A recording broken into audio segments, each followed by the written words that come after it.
ہمیں ایک لمبے عرصے تک کتابیں پڑھائی اور رٹائی جاتی ہیں، لیکن حقیقی زندگی کا ایک ورق بھی ان کتابوں میں درج نہیں ہوتا۔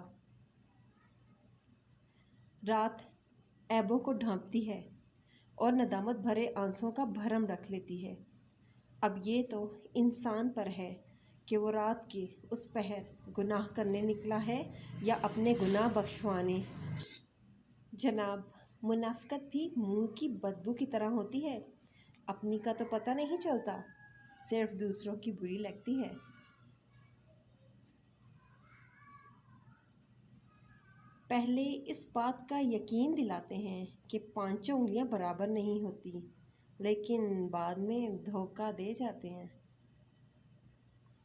وہی لوگ انمول ہیں جو خیر کی خبر دیتے ہیں، پریشانی میں دلاسا اور حوصلہ دیتے ہیں اور تنہائی میں اصلاح کرتے ہیں۔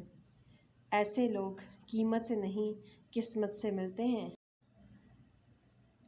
جب کوئی سمجھ نہ رہا ہو تو خاموش ہو جانا بہتر ہے، کیونکہ بحث باتوں کو بگاڑ دیتی ہے اور آپ کے کریکٹر کو بھی۔ اللہ حافظ۔